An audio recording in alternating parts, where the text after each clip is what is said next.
"Qual foi a sua maior descoberta?", perguntou a topeira. "Que basta ser do jeito que eu sou", respondeu o menino.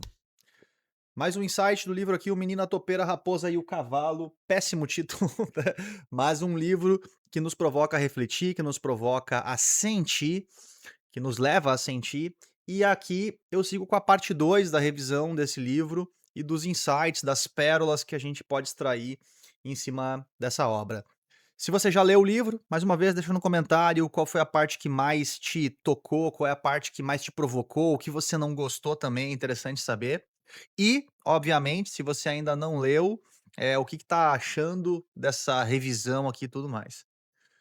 Meu nome é Márcio, eu sou anfitrião aqui do Pérolas e Ostras Podcast, onde a gente está fazendo a revisão de diversos livros e a partir disso tirando insights e fazendo essa concatenação aqui entre esse processo de revisão dos livros e os dispositivos tecnológicos, as tecnologias que nós temos. Eu reviso o livro durante aproximadamente 1 hora, entre 40 minutos a 2 horas até chegou a durar uma revisão. E depois eu uso a transcrição da minha revisão para gerar um material que serve de pano de fundo para o nosso podcast aqui, onde a gente questiona, a gente analisa, a gente provoca. Aqui muitas vezes eu critico, isso aqui eu não concordo, isso aqui eu não gosto, ou isso aqui eu acho incrível, isso aqui eu uso até hoje nas minhas entregas. E assim segue o podcast. Se você está assistindo pelo Spotify, compartilha esse vídeo com alguém que você pode esse podcast, esse áudio com alguém que você acredita que pode ter bons benefícios a partir da experiência de assistir esse podcast ou de ouvir. Avalie com 5 estrelas e você se está no YouTube, lembre-se de curtir o vídeo, que é a parte mais importante de todas, curta o vídeo. Se você ainda não se inscreve no canal, se inscreva, e aí assim você vai ser avisado quando a gente publicar um novo episódio com um novo livro aqui no canal. Vamos seguir aqui com a revisão então, sendo muito pragmático, essa aqui é a parte 2. Eu não consegui condensar todos os meus comentários sobre o livro em apenas um vídeo, então eu estou indo para um segundo. Vamos lá. A parte 2 aqui a gente começa com a parte das lágrimas, da força e da vulnerabilidade. Tem uma cena onde o cavalo e o menino, na verdade os 4 personagens estão brincando, de repente o menino cai e ele chora. E aí o menino se machuca e o cavalo, o mais sábio personagem desse quarteto aqui, ele fala que as lágrimas caem por um motivo e são um sinal de força, não de fraqueza. Obviamente ele está fazendo um convite aqui a gente praticar a vulnerabilidade, a aceitar nossas emoções, que na verdade, enfim, a gente não consegue controlar elas, aceitar as emoções muitas vezes é o primeiro passo para a gente fazer a gestão de si e das emoções, dar nome às emoções, isso é uma coisa muito padrão já dentro do que a gente entende de, gestão emocional, mas esse conhecimento ele ainda não está, emaranhado na sociedade. Então muitas pessoas ainda têm dificuldade de nomear suas emoções, muitas pessoas não sabem que é importante dar nome às suas emoções. Eh a gente ainda tem piadas que não respeitam as emoções alheias e fazem com que as pessoas muitas vezes escondam o que elas estão sentindo, porque elas vão ser alvo de chacota, vão ser alvo de piadas, enfim, vão ser ridicularizadas em público com uma máscara de humor muitas vezes. E, na verdade, chorar não é uma falha, chorar nesse caso aqui é uma expressão legítima de uma experiência emocional. E o que muitas vezes aparenta é que chorar é um sinal de falha. As pessoas, elas em ambientes corporativos, eu tive oportunidade, entre aspas, aqui, de lidar em ambientes corporativos muito agressivos, tanques de tubarões, e não é o Shark Tank lá dos investimentos, mas ambientes onde os gestores provocavam, apertavam os colaboradores e eles faziam os colaboradores chorarem. E quando isso acontecia, eu acabava eu ficava sabendo disso por algum enfim, alguém me falou, a própria pessoa que deu o feedback me contava que: "Ah, eu dei um feedback e a pessoa chorou". O comentário que eu recebia daquela pessoa era totalmente ultrapassado, era de que aquela pessoa é fraca, ela não vai dar pra lidar com essa nova vaga aqui que tá crescendo. Poxa vida, né, perceba, cara, isso aqui não faz muito tempo, né, eu saí do mundo corporativo, entre aspas, deixei de ser um executivo de dentro das empresas para ser um executivo lá de fora das empresas em 2022, então isso é muito recente. Em muitas empresas, muitas mentorias principalmente, onde acabam surgindo as histórias mais individuais, a gente escuta histórias muito pesadas do que as coisas que acontecem das coisas que acontecem no mundo corporativo e não vêm à tona. Por quê? Porque as pessoas são muitas vezes interpretadas como fracas depois de, por um grande senso, obviamente tem as pessoas que já conseguiram evoluir e conseguem entender que aquela manifestação acaba sendo uma experiência natural da vida, né, certo?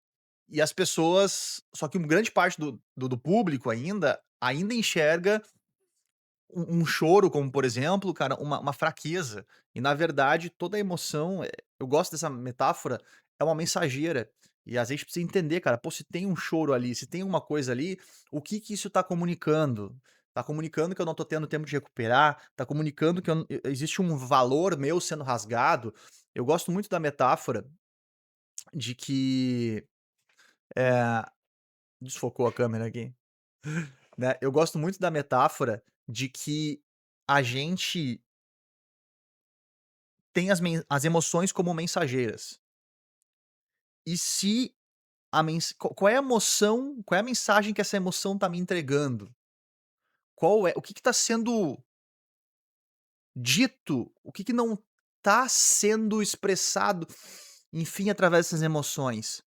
E muitas vezes o valor, ele aparece como uma das principais causas dessa manifestação emocional. Eu digo sempre que quando a gente tem um valor nosso que é ferido, é como se a gente estivesse sendo rasgado por dentro. É a melhor expressão que eu já encontrei para tentar transformar em palavras isso, essa sensação de algo que é importante para ti e você vê sendo violado. Você acredita na verdade, estão te pedindo para mentir. Se você é um executivo, um líder, espero que não tenha passado por isso ainda, mas é provável que se você tem mais de 10 anos de experiência aí na liderança, é muito provável que isso já aconteceu contigo. Você ser obrigado por uma gestão a mentir, a não contar alguma coisa que estava acontecendo, a alguma coisa que você não concordava e você sente um valor sendo rasgado por dentro. E muitas vezes você não consegue dizer: "Eu não vou mais trabalhar aqui, eu vou trabalhar em outro lugar". Porque nem sempre na tua cidade tem essas oportunidades. Nem sempre na tua cidade, ou onde você mora, ou você também não tem a vaga para você, ou enfim, você não tem mobilidade para se mudar por N motivos pessoais. Então, a força, nesse caso aqui, vem da vulnerabilidade. Tem um episódio inteiro aqui sobre o livro da Brené Brown, que é A Coragem de Ser Imperfeito, que fala sobre isso. Não vou discorrer mais, mas, pô, que já gastei o quê? 8 minutos em um tópico aqui, porque tem muita coisa. Esse é o ponto-chave desse livro aqui do Menino, a Topeira, a Raposa e o Cavalo. Você tem blocos de reflexões, que se a gente ficar aqui, a gente poderia continuar falando sobre vulnerabilidade. A gente poderia falar falando sobre o choro, sobre a emoção, sobre enfim, se fosse um momento onde, eu pudesse ter, retroalimentação da nossa comunicação em tempo real, ou seja, fosse um encontro ao vivo, provavelmente essa conversa iria muito mais longe ainda, porque as pessoas trariam exemplos, e o exemplo levaria uma reflexão, e uma reflexão levaria a um insight, e a gente ficaria aqui debatendo sobre esse assunto, tirando novos aprendizados, entendendo muitas vezes que não tô sozinho sentindo isso, ou que, enfim, não tô isolado no mundo com esse tipo de pensamento, e eu acho que esse é um dos superpoderes desse livro, que é um único tópico rende muito o assunto. Eu acho que vale a pena, é por isso que eu tô fazendo essa revisão, né, eu não faço revisão de livro que eu não acredito que tenha algum tipo de valor, e o fato desse livro ter 2 episódios é explícito que, pô, tem muito valor, pelo menos na minha percepção aqui. Tem uma outra parte aqui que é muito interessante, vai na mesma linha de vulnerabilidade, que é o quando o cavalo diz que a coisa mais corajosa que ele já fez foi pedir socorro, pedir ajuda. Foi a coisa mais corajosa que ele já disse. Pô, cara, quando o menino foi pra Ele pergunta para o cavalo: "Qual a coisa mais corajosa que você já fez?" E ele fala: "Pedir ajuda". Porque pedir ajuda não é um ato de desistência. Pensa comigo, se você tá caindo e você pede ajuda, isso é uma recusa a desistir. Então as pessoas muitas vezes enxergam o pedir ajuda como uma atitude fraca. Pô, precisou de ajuda, não conseguiu lidar sozinho. Mas a gente tem um conjunto gigante de evidências mostrando que nós somos animais sociais que não conseguimos viver sozinho. A gente somos é ótimo, né? Nós somos animais sociais que, que dependemos uns dos outros. Como se fala pelas poesias, né? Nenhum ser humano é uma ilha. Né? Nós somos, né, todos parte de um grande continente. E a gente não vive sozinho. Então pedir ajuda, caramba, é normal. É recusar-se a desistir. Só que muitas vezes um ambiente corporativo que não tem essa segurança psicológica, que vem sendo falada e repetida muitas vezes aqui, inclusive o próximo episódio vai ser sobre o livro Organização Sem Medo da Amy Edmondson, eh, a gente não tem essa abertura. A fala na sua naturalidade em ambientes onde a opinião de uma pessoa depende se eu faz diferença se eu continuo ou se eu não continuo naquela empresa, eu vou pensar 10 vezes antes de falar, porque a minha segurança está em jogo baseado no que eu vou dizer, então eu não me exponho. E se eu não me exponho, eu não contribuo. Essa é a sacada aqui de tudo isso, né. Então acho que alguns insights poderosos que a gente tem aqui é, pô, em nossa equipe, né, pedir ajuda aumenta ou ameaça a reputação? Eu sei que tem muitos líderes que já vivem isso, que já aplicam isso. Só que será que estão comunicando isso? Será que estão conseguindo entregar essa mensagem? Será que a equipe sente isso? Talvez você até elogie: "Pô, cara, que bom aqui a pe que bom que tu levantou a mão e pediu ajuda", né. E aí tem outra parte também, que é uma parte importante da segurança psicológica, que é, pô, depois que a pessoa pede ajuda, ela recebe ajuda, ela é chamada pra falar, ela é chamada pra contribuir, e depois que ela contribui, depois que ela levanta a mão, depois que ela diz que eu não sei, alguém ajudou aquela pessoa, porque aí eu entro naquele paradoxo do eu pedi ajuda, não tive ajuda, eu aprendi que, nesse ambiente, pedir ajuda, vai só até a página 1. A página 2 tá em branco, porque eu levantei a mão, mas eu tive que me virar sozinho. Ganhei um aplauso ali, "Ô, legal, que bom que o Márcio pediu ajuda, mas ninguém me ajudou depois que eu pedi". Esse é um outro ponto da segurança psicológica, que é o discurso ser vivido na prática. Então esse é um ponto que nem tá aqui, enfim, mas perceba que mais uma vez uma única fala, uma única provocação do autor permite com que a gente teça diversas reflexões aqui, e nesse caso aqui eu tô usando no contexto corporativo. Tenho certeza que tem alguém que leu esse livro e pensou nos relacionamentos, na educação pai e filho, e assim por diante. Então, acho que tem muita sabedoria nessas provocações desse simples livro. Aqui, né, que reação a pessoa recebe quando admite não saber? O que que os líderes fazem quando alguém diz socorro? Já falei um pouco sobre isso. Uma outra um outro diálogo aqui que chama a atenção, que me gusta, como se fala, é sobre um momento onde o menino faz uma confissão. Ele diz: "Pô, eu tenho medo de vocês descobrirem que eu sou sem graça". E aí a topeira dá uma resposta muito simples, mas que é genial. "Caramba, o amor não exige que você seja extraordinário". Porque ela confronta aquela crença de que muitas vezes a gente precisa ser incrível para ser aceito. Para ser aceito nesse grupo, para eu ser amado, eu preciso ser campeão do mundo. Eu preciso ser o melhor em, sei lá, origami. Para ser o melhor, eu preciso ser incrível, eu preciso ser extraordinário, enquanto que o amor não pede isso. Apesar de não existir pelo menos, né, um manual definitivo aí do que poderia ser a definição de amor. E mais uma vez eu tô com a câmera desfocada aqui, depois eu vou ter que dar uma resolvida nisso. Mas seguimos aqui a gravação. Então, essa busca pelo extraordinário, ela talvez ela converse muito mais com o perfeccionismo, muito bem elaborado, muito bem falado também pela Brené Brown no livro A Coragem de Ser Imperfeito. E, mais uma vez, a gente volta para aquela sensação de que eu não sou o suficiente. Aquela sensação de que: "Caramba, eu não sou aceito". O desejo desesperado que nós temos de pertencer, de sermos aceitos.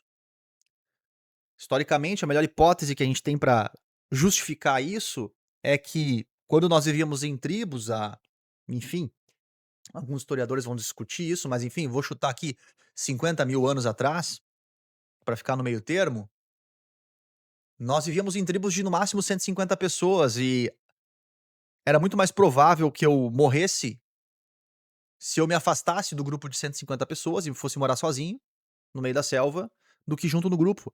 Então, ser excluso do grupo, há 50.000 anos atrás, era uma sentença praticamente de morte, porque sozinho eu não conseguiria sobreviver. E isso teria perpetuado ao longo da nossa existência como esse desejo de pertencimento, de ser aceito para que eu não seja excluso do grupo. E muitas vezes as pessoas fazem absurdos para serem incluídas. Um dos que é mais latentes aqui na minha memória, em relação à minha juventude, principalmente, é fumar cigarro, beber.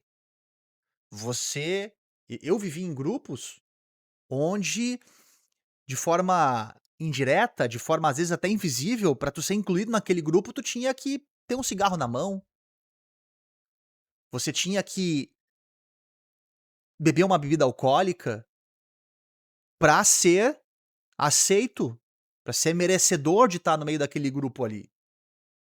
E isso começa desde cedo, desde os circuitos sociais ali da infância, da escola, é triste isso na verdade, né. Eu particularmente, eu sempre fui o careta da banda, como eu digo, que eu tive banda durante muito tempo, eu tive uma pequena história com a música aí, e o que eu percebi, eu tive a oportunidade de ser muito bem preparado para resistir às pressões sociais, com base no meu berço familiar. Então eu fui o careta da banda, mas se não fosse, provavelmente, enfim, seria um adepto dessas práticas que eu comentei agora, né, tudo para ser aceito. Aí entra num trecho que fala de propósito aqui, seriam as razões para seguir em frente. Eh, tem um momento onde o cavalo provoca: "Cara, todo mundo precisa de uma razão para continuar", e cada um dos personagens, eles dão a sua seu motivo. O menino responde: "Pô, eu quero voltar para casa". Voltar para casa aqui, né, muitas metáforas, muitas interpretações, mas, eh, dá para entender como "Torna-te quem tu és", de Píndaro, dá para entender como o o ser aceito pelo grupo, voltar para casa, voltar para o lugar onde eu pertenço, enfim. Também dá, enfim, diversas outras interpretações ou simplesmente voltar para casa, né, no literal. A gente tem a topeira dizendo que é bolo, né, fazendo toda aquela parte hedonista do prazer, que a gente já falou bastante no outro episódio. E as respostas mostram, e eu acho que isso é importante, que nenhuma pessoa precisa ter um propósito específico. O propósito da minha vida é esse. Eu acho que tem duas distinções aqui que são importantes, tá? Quando a gente fala, principalmente de profissionais semelhantes ao que eu faço hoje, é, é interessante a gente ter uma proposta de valor que caiba em uma frase. Porque isso envolve comunicação, isso envolve vendas, isso envolve diversas coisas. Mas que não seja o propósito da vida.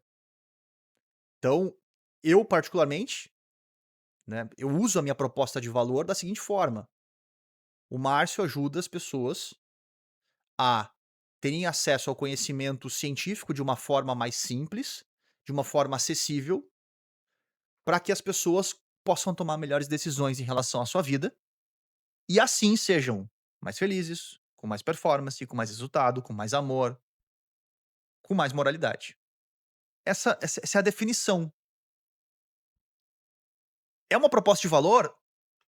Sim, tem valor. Eu ajudo as pessoas a melhorarem a sua capacidade de pensamento através da ciência comportamental para tomarem melhores decisões. Porque se você toma melhores decisões, você tem melhores resultados. Essa é a lógica. Se você toma melhores atitudes, ou seja, decisões, você decide e você age, você diz que vai fazer uma coisa, você faz a coisa e é melhor do que você, talvez não fizesse anteriormente e ter acesso a um conhecimento, você gerou valor, você teve mais resultado, você teve mais amor, você teve melhor relacionamento, você teve desfechos positivos, como a gente pode falar. Então essa é a minha proposta. Mas o meu propósito de vida, será que é esse? Será que o propósito de vida não é mais complexo? Pô, também é ver o meu filho crescer? É também poder simplesmente ser feliz, talvez, como se fala, ou buscar uma elevação que me faça perceber a felicidade, me faça perceber o mundo de uma forma mais adequada, mais coerente. Então, acho que é meio romantizada essa questão do propósito como uma única sentença. Mas, profissionalmente falando, uma frase que explique qual o valor que você gere pode ser interessante. Mas elas não são a mesma coisa, entende? Você pode falar: "Pô, meu propósito aqui profissionalmente falando, esse aqui, minha proposta de valor". Mas tem gente que o propósito do trabalho é só gerar dinheiro, né. Obviamente, essa pessoa talvez não seja tão feliz no trabalho, não esteja tão tantas boas experiências, mas o dinheiro que ela tira do trabalho faz ela ser realizada. E quando ela avalia a vida dela como um todo, ela pensa: "Que boa que é a minha vida", mesmo que algumas coisas não sejam do jeito que ela deseja, por exemplo, no trabalho, né. Enfim, né, e cada um responde uma coisa, né. O motivo da raposa é os 3, né. A raposa pergunta: "Ah, qual é a sua razão para continuar?" A raposa fala: "Só, pô, são vocês, são as pessoas". O menino responde: "Voltar para casa", uma metáfora infinita aqui, a gente já falou sobre isso. A topeira: "Bolo, prazer, qual é o teu propósito? Qual é a tua razão para continuar?" Inclusive, falando de propósito, a gente também fez a revisão aqui do livro Em Busca de Sentido, de Viktor Frankl, falando sobre a sua experiência nos campos de concentração e sobre o propósito, sobre a logoterapia, que é a terapia centrada no propósito. Então, cada resposta tem eu falo aqui, né, do Dort Quinto S, e tem várias feições aqui em relação a essas respostas. Mais um tópico, a gentileza como uma força silenciosa que tem o poder de transformar o mundo. Aqui, o cavalo fala: "Nada supera a gentileza, ela permanece tranquilamente por trás de todas as coisas". A gente já falou no outro episódio um pouco sobre a gentileza de si mesmo, de sermos gentis conosco mesmo. Nem sei se isso é uma redundância, mas enfim, sermos gentis conosco, porque muitas vezes a gente tem um diálogo interno muito agressivo, do Márcio falando com o Márcio. E aí a gente falou já no outro episódio sobre isso, mas aqui a gentileza ela tá em tudo. Algumas frases que me marcam quando esse assunto vem à tona, eu não me lembro exatamente de quem é a frase, mas "há sempre dor na sala". Você vai montar uma sala de aula, vai botar 20 pessoas, vai botar, enfim, não interessa quantas pessoas, você vai ter a seguinte frase: "Há sempre dor na sala". E aí você vai ter um atestado de que a vida acontece. Um atestado de que enquanto a vida, a roupa para lavar, a louça para lavar, a cama para arrumar, a gente nunca termina de concluir as tarefas, enquanto há vida há tarefas. E A dor vai sempre acontecer, o desconforto vai fazer parte. E já que tem tanta dor, por que não sermos gentis uns com os outros? Enquanto você vive e lida com a sua dor e eu vivo e lido com a minha dor. A gente tem o Daniel Kahneman falando, alguns anos atrás, que uma das principais formas de aumentar o bem-estar é mitigar o sofrimento. Se a gente pensar no como o mundo como um todo, a gente tem, pô, são coisas muito recentes. Há pouco tempo atrás, cara, tinha trabalho escravo. Pouco tempo atrás, mulheres não votavam. Pouco tempo atrás, a gente tinha segregação racial. Há pouco tempo atrás, a gente tinha tanta coisa errada legalizada. Hoje, a gente tem muita coisa errada fora do que a gente pode chamar de contexto de lei e muitas, obviamente, leis sendo questionadas, o que talvez seja interessante, porque tem lei aí que, convenhamos, vale a pena questionar, mas esse não é o tópico. Mas a provocação que eu faço aqui é: por que não sermos gentis uns com os outros, no meio de tanto sofrimento, já que a gente não consegue acabar com o sofrimento do mundo? A gente pode mitigar o sofrimento, e inclusive uma das formas de mitigar o sofrimento que eu citei do Daniel Kahneman, é sermos gentis uns com os outros, para que a gente não gere novos sofrimentos. Para que você saia de casa no seu dia e que eu, sendo estúpido contigo, não seja mais uma coisa ruim com o qual você tenha que lidar. Uma frase que eu gosto muito, tá, num dos post-its que estão aqui é: "Seja a parte boa da vida das pessoas". Você tá sendo a parte boa da vida das pessoas? Você tá infernizando os outros ao seu redor? São algumas provocações. Levantar e continuar, né, tem um momento que do livro que eles passam por uma tempestade, que eles caem, levantam, enfim, e a coragem, muitas vezes, é levantar. A maior ato de coragem, muitas vezes, que alguém pode fazer, é simplesmente levantar e seguir em frente. O maior ato de coragem é simplesmente você levantar e continuar. Porque a vida bate, os problemas acontecem, e muitas vezes a coragem, isso é interessante, a coragem não é pública. A coragem não é um ato postável, né. Muitas vezes a coragem, ela é invisível, muitas vezes para uma pessoa com uma depressão profunda, a a a coragem daquele dia vai ser levantar da cama, retomar uma tarefa, enfim. Então, teria muito espaço para falar sobre persistência aqui, mas eu quero avançar. Tem uma metáfora que, para mim, é muito clichê, para mim é uma metáfora boba, mas que ao mesmo tempo ela tem um fundo ali de sentido, que é o esforço invisíveis dos patos.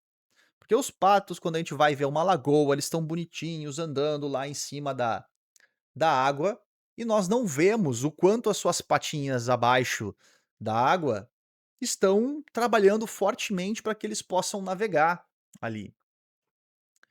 E aí o cavalo tá ali olhando e ele fala: "Eles parecem tranquilos, mas eles estão remando intensamente por debaixo. Existe um esforço invisível por trás daquela performance que parece que eles estão deslizando". E muitas vezes a gente tem livros, muito julgados pela capa, né, as pessoas parecem calmas, parecem competentes, enfim, e na verdade, o mundo real, né, o bastidor dessa pessoa, ele é muito tumultuado, mais tumultuado do que a gente imagina muitas vezes. Ele é muito mais humano, sendo redundante aqui. E a melhor frase contemporânea que eu conheço sobre esse tema é: "Não compare o seu palco com o bastidor, não compare o palco da outra pessoa", falei ao contrário, né, "não compare o palco do outro com o seu bastidor, porque você vai sempre perder e vai sempre se deprimir". É interessante aquela história, pô, antigamente eu me comparava com as pessoas da minha cidade, tá. E aí vamos pensar em qualquer esfera, tá. Vou usar uma coisa que é muito simples aqui, fotografia. Antigamente você comparava as fotos que você tirava com as fotos que as pessoas do teu bairro tiravam. E aí você tinha uma situação comparativa muito mais homogênea, muito mais próxima. Não teriam tantas pessoas tirando foto tão bem quanto você naquela situação, e se tivesse, né, se você se esforçasse para isso, você tranquilamente ali seria, entre aspas aqui, o top 3, top 5 das pessoas que melhor tiram foto daquela situação, daquele ambiente, daquele bairro ou daquela cidade. Quando a gente coloca a rede social no meio, eu começo a comparar a minha possível melhor foto do bairro com o melhor fotógrafo do mundo. E aí a minha câmera ali que, né, tá de acordo com a realidade que eu estava vivendo, eu começo a comparar com uma câmera que só a lente custa R$ 100.000. E aí eu comparo a foto do outro incrível, do melhor do mundo comigo. E eu vejo isso todo dia de forma repetida, e eu nunca me sinto suficiente. Então essa comparação pra mim ela é muito tóxica. E a rede social, ela pra mim, ela nesse caso, ela é muito ruim. Ela é muito ruim mesmo. Vamos adiante. A ilusão da vida perfeita, né, conversa muito com o que eu já estava falando anteriormente. A frase que a topeira afirma é que a maior ilusão da vida é que ela deveria ser perfeita, porque ela, em primeiro lugar, porque ela não tem como ser perfeita, porque ela não é, e segundo, porque a perfeição que você vê nos outros é uma ilusão. A perfeição que nós enxergamos nos outros, ela é uma ilusão. Ela não existe. E por aqui só, vou ser redundante, porque eu já falei muito em cima do tópico anterior aqui, né, desse mundo comparativo que a gente vive. Um outro ponto que me chama a atenção, tem uma página inteira do livro onde está escrito: "Seja curioso". Poxa, um livro, né, tipo, vai lá e escreve: "Seja curioso". Mas é isso que a gente precisa ser. Às vezes a gente deixa nossa curiosidade pra trás, e é tão simples, né, mas ao mesmo tempo, muitas vezes as pessoas não vivem isso, não aplicam isso, não se questionam. O outro dá uma opinião diferente da minha e, ao invés de ser curioso pra entender por que essa pessoa pensa desse jeito, eu já tenho o sentimento de polaridade. Você faz parte do eles, você não faz parte do nós. E aí eu me fecho para o debate. Então, uma coisa simples que me chamou a atenção, que eu gostei dali e fez parte da minha revisão. Uma frase para os dias difíceis: "A vida é difícil, mas você é amado". Espero que você tenha, né, tem aquela música do Frejá, né: "Espero que você tenha a quem amar e quando estiver bem cansado, que sempre exista amor para recomeçar". Eh, uma outra parte que conversa com aquela outra a outra citação de acharem que o menino é sem graça, é o menino perguntando se eles sabem tudo sobre ele. Chega um momento da amizade onde a gente conversa tanto, onde a gente tá tão perto um do outro que, pô, os amigos sabem tudo sobre nós. E aí depois menino pergunta para as outras personagens, pra raposa, pra topeira, para o cavalo: "Vocês ainda me amam?". "A gente te ama ainda mais porque a gente conhece". Então, mais uma vez, o medo de ser rejeitado, o medo de não ser amado, que muitas vezes é um problema invisível. É um problema invisível. Eu faço mentorias, tenho essa oportunidade de dar direcionamento, a nível profissional, e provavelmente não tem uma mentoria que eu não termine dizendo: "Cara, eu recomendo que você faça terapia". "Ah, mas eu não sei o quê". "Cara, eu recomendo que você faça terapia".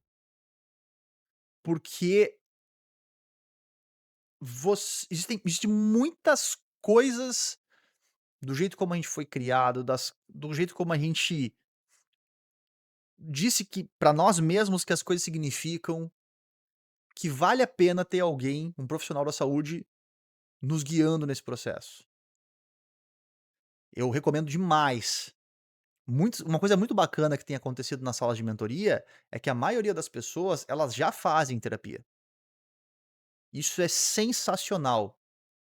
Pra mim, como mentor, eu consigo começar o jogo já num nível mais elevado, de reflexão, de provocação, enfim, de desenvolvimento, porque essa pessoa ela já trabalhou, vamos dizer assim, assuntos básicos.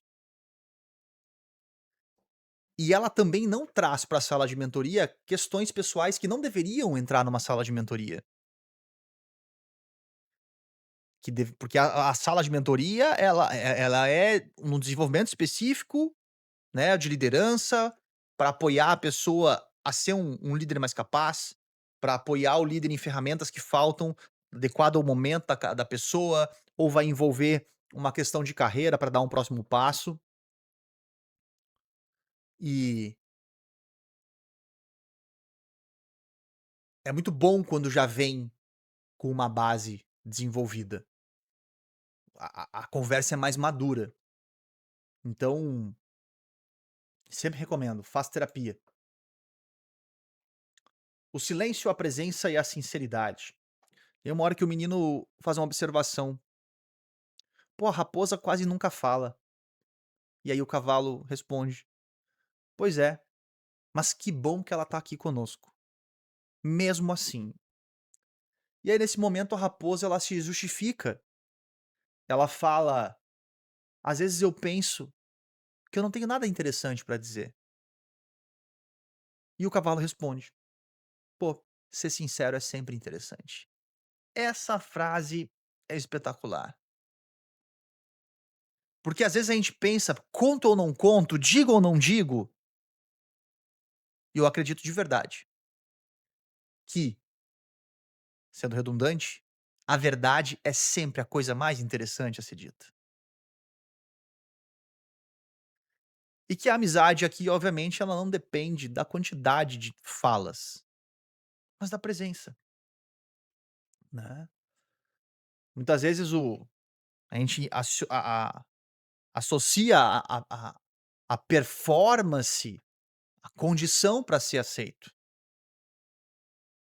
E a amizade nunca pediu isso.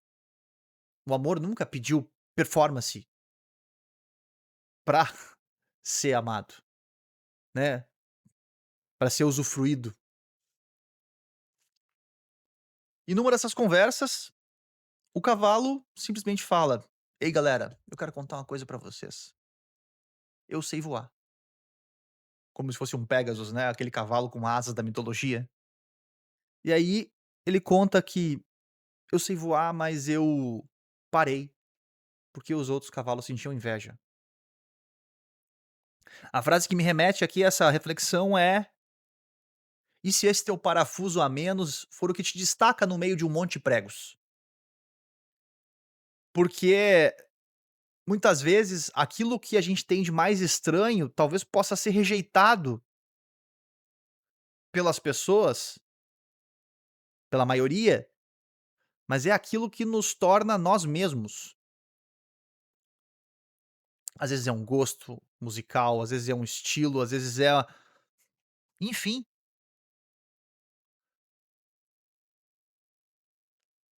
o cavalo sabia voar. Isso é muito viagem, e é muito bom ao mesmo tempo, né. E aí o cavalo mostra as asas, voa, e todo mundo acha incrível, né. Era uma parte importante do cavalo, do personagem. Só que ele escondeu mais uma vez pra pertencer, mais uma vez pra ser aceito. Quantas vezes a gente não se poda Quantas vezes nós somos tolhidos pela imposição social e muitas vezes por uma ilusão interna de que para ser aceito eu preciso disso, como se fosse um pré-requisito, que muitas vezes fomos nós mesmos que criamos.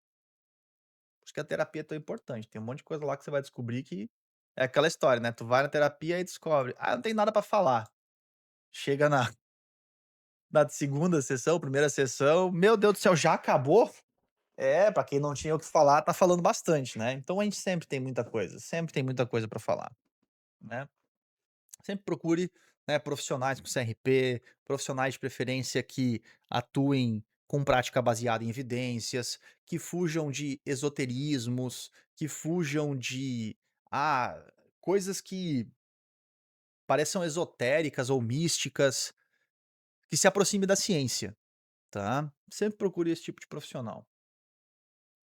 O copo e a gratidão, né, tem aquela história do copo meio cheio, que existe uma pergunta que é interessante, que, cara, você prefere o copo meio cheio ou meio vazio?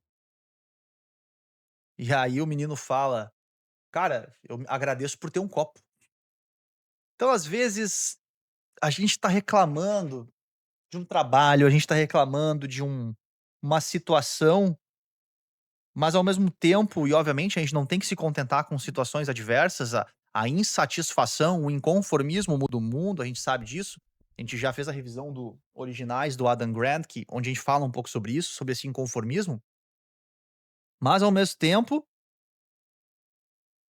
a provocação aqui é: quanta coisa boa básica a gente tem pra agradecer que a gente não presta atenção no dia a dia. Então o menino responde: "Pô, eu sou grato por ter um copo". Muito boa essa fala. Entra o período de tempestades, onde eles dão a sugestão uns aos outros de que, cara, quando a tempestade tá acontecendo, se concentra no próximo passo e agora. É um pouco estoico esse pensamento, básico talvez, para muito básico para quem, né, essa é uma pergunta boa, né. Mas, muitas vezes, é ordinário para quem já teve contato com esse mundo do autoconhecimento, esse mundo do desenvolvimento pessoal, onde você controla o controlável. Eu sempre disse: "Cara, controle o controlável, gerencie o gerenciável". Tem coisas que são controláveis, você controla. Agora tem coisa que você não controla, que você faz a gestão disso. Acho que dá para resumir uma excelente acho que é uma excelente forma de resumir uma filosofia de vida, para que você, ao mesmo tempo que você aceita aquilo que você não controla, você bate no peito com protagonismo, porque existem coisas que são gerenciáveis e você faz o seu. Tem o que você não consegue alcançar, mas tem aquilo que você consegue alcançar e você, bicho, você tem que fazer o teu. O que é gerenciável, você tem que gerenciar. É autorresponsabilidade isso? Enfim, adiante. E aí eu caminho à frente, tem na tempestade eles falam: "Caramba, falta muito pra voltar pra casa ainda, tá muito distante". E o cavalo, eh, pede para o menino ter um pouco de paciência. "Tudo bem, realmente falta muito, mas olha tudo que a gente já andou, olha tudo que a gente já andou". Então muitas vezes a atenção exclusiva ao que falta pode apagar muitas conquistas que são extremamente importantes e relevantes. E, um ponto importante, né, olhar pra trás não significa ficar revivendo o passado, mas é utilizar a tua trajetória pra, né, ou assim como o Rei Leão, né, "Lembre-se quem você é, remember who you are". É, lembre-se quem você é, porque é fácil ser tomado por pensamentos que vão te puxar pra baixo quando as coisas não estão dando certo. É o mais natural. Então você precisa de intenção e esforço pra se manter de pé, mesmo quando as coisas não estão dando certo. E você olhar pra trás pode ser uma excelente lembrança. Eu gosto muito de uma frase da Celine Santini, que é uma autora que fala sobre Kintsugi, Kintsugi é essa peça aqui, né, que tem o reparada com ouro, não vem ao caso agora aqui, mas que ela fala: "Você sobreviveu a 100% das suas piores provações.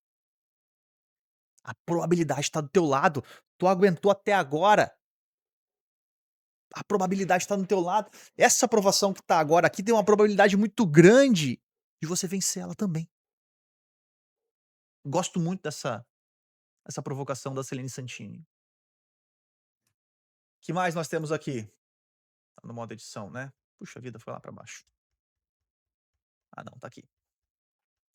Aí a gente tem Veja como chegamos longe, acabei de falar, a possibilidade de uma leitura musical. Pô, isso é interessante, eu não fiz isso ainda. Tem uma música, uma partitura de uma música aqui rodando na primeira, é contracapa isso aqui? Me falhou agora a memória o nome disso. Nas contracapas aqui, né, enfim, do livro, e, e é uma música, Vivace e Deciso. E eu não escutei a música, eu não sei que música é essa, se eu conheço ou desconheço que conheço. E eu quero escutar ela, eu não fiz isso ainda. Quando eu estava fazendo a revisão do livro, eu falei: "Pô, eu tenho que escutar", e eu queria escutar. Vou fazer isso. E talvez uma experiência interessante seja ler o livro de novo ao som dessa música. Quiçá. Vamos lá. Então é bem bacana, é interessante, tem uma parte interessante também que o cavalo tá correndo em cima da partitura. Pra quem aprecia essa arte, é bonito demais. E o livro, então, como uma ferramenta para desenvolver a segurança psicológica, ele é muito interessante, porque ele ajuda em diversas camadas da segurança psicológica. A gente sabe hoje que o ser humano, ele não aprende apenas pela lógica. Nós aprendemos pela experiência total. Então, enquanto algo que é dito faz sentido, o sentir enquanto isso é importante mais para que a mensagem que está sendo entregue seja aceita, para que a mensagem que está sendo entregue e as palavras que estão sendo entregues sejam organizadas de tal forma que provoquem o conhecimento que já estava enraizado na pessoa. Então, experiências de aprendizado que fazem as pessoas sentirem, elas têm valor. Obviamente, precisa ser usado com moderação, com ética, moralidade. Mas o livro, ele acredito que ele faz isso de uma forma bonita. Eh, a coragem de pedir ajuda é uma. Primeiro, a segurança psicológica fala muito sobre a coragem de pedir ajuda. A segurança psicológica fala muito sobre a gentileza e a forma como as relações sociais são tratadas e levadas. A vulnerabilidade, dividir ajuda, mais uma vez, da coisa mais corajosa que foi feita foi levantar a mão e dizer: "Eu preciso de ajuda". Tem muita relação com a segurança psicológica. A pergunta se existe uma escola para desaprender faz total conexão com a humildade situacional de que talvez eu como gestor, eu como líder não tenha todas as respostas e na verdade não tenho, mas que eu consiga aceitar isso e a partir deste ponto de conhecimento eu convido a equipe a contribuir de uma forma segura, de uma forma onde vamos errar, mas vamos errar novo, né, não precisa ficar repetindo o mesmo erro.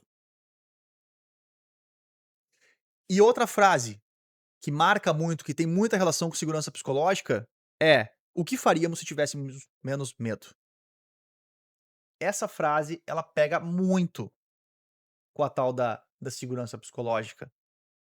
Uma pessoa com medo, ela não contribui, uma pessoa com medo, ela tem uma ideia e guarda pra ela vê alguma coisa errada e fala: "Eu que não vou falar, vai sobrar pra mim".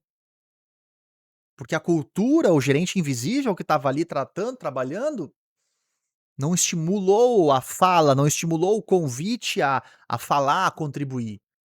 Puniu quem contribuiu, ao invés de convidar e premiar e reconhecer as pessoas que são quem elas são, na verdade. Afinal, nem todo mundo sabe tudo. A aceitação das asas, a valorização da presença. mesmo de uma pessoa mais silenciosa no grupo, mas que tem a sua contribuição. Então, é muito boa essa provocação. Não tive a oportunidade de fazer essa experiência, mas eu imagino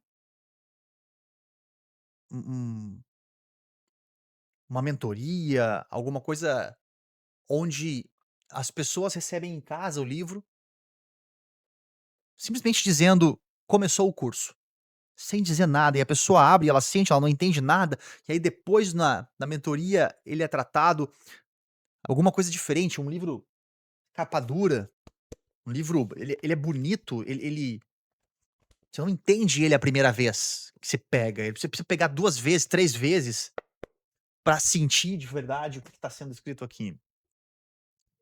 E como, pô, muito bem foi elencado aqui, pô, cada um dos tópicos aparecem